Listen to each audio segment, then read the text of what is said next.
Hi, I'm Charmaine Lewis with MBE Magazine, and I'm here today with Carla Preston, the Director of Supplier Diversity with Ford Motor Company.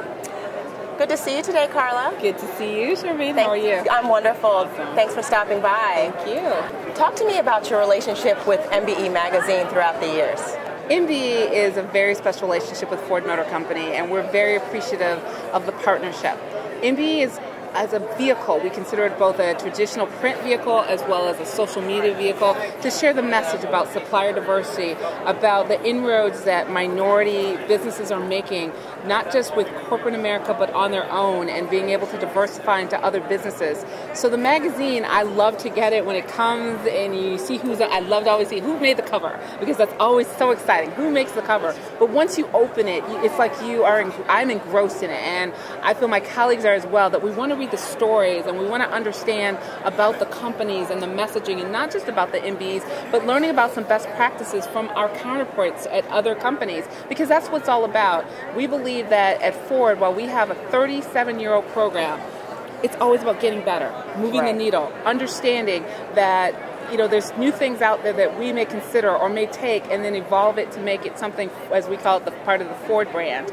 So I love the magazine just because it's learning, it's education, it's awareness, but most of all, it's about consistently communicating the message that supplier diversity is ingrained into corporate America and into the U.S. economy. But this isn't for charity that we have minority businesses. This is a business case, and that minority businesses are contributing to the economic contribution of the United States and to the global economy, because the communities in which they live and work and which we support are really the forums and the engines that really drive our economy. And so as we create jobs and provide a livelihood for people and better schools through the work that they're doing and the taxes that they're paying, that's contribution. So that is not for charity. This is a business case, and for Ford, any supplier that we have at Ford is contributing to our bottom line and to our One Ford plan. Can you tell me about some of the innovative supplier diversity programs that you have innovated at Ford Motor Company?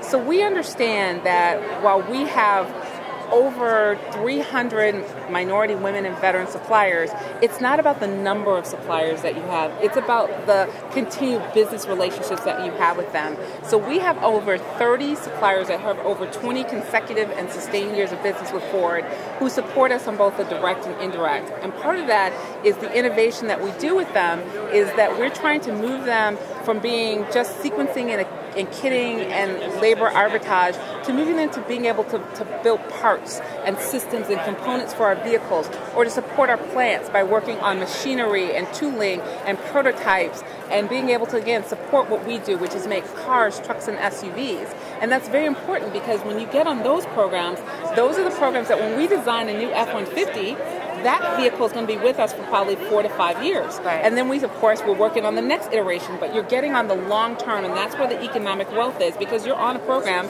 and you're probably going to be moved to the next iteration of that vehicle. And the second part is we understand, again, that we are a global company. And part of being a global company is that we have vehicles built all over the world. And it's taking minority businesses that are certified, who are in our base, and then helping them to support our plants around the world. Because when they ship to Germany or to China or to Asia or to South America, we are, again, making them a stronger company. They're just not a regional company. So we take pride in the fact that last year was a historic year at Ford.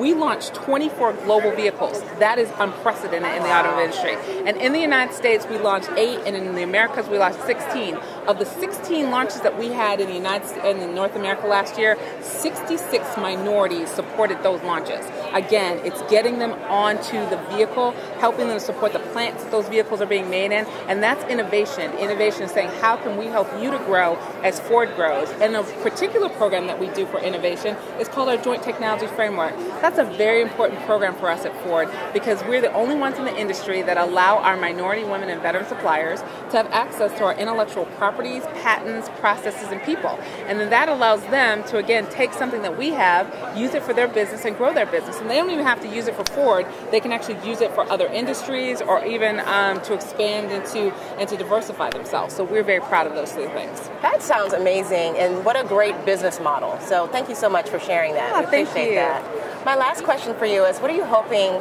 to take away from today's NMSDC conference? My experience are about a couple things. First of all, is to the suppliers that we have here, both the prime suppliers and the MBEs. Number one is when companies come to our booth, they may not have the scale or capacity or the ability to work with us right away. Okay. So we introduce them to our prime suppliers or even to some of our MBEs.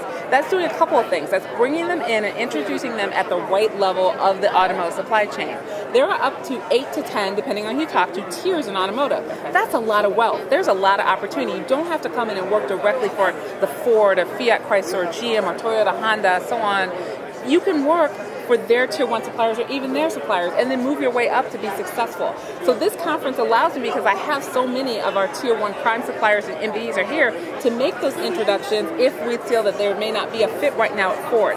That's the first thing. The second thing is creating that business-to-business opportunities between MBEs. I mean, at my booth this morning, I've made 3 introductions just by being at my booth and having people at the right time come and stop by.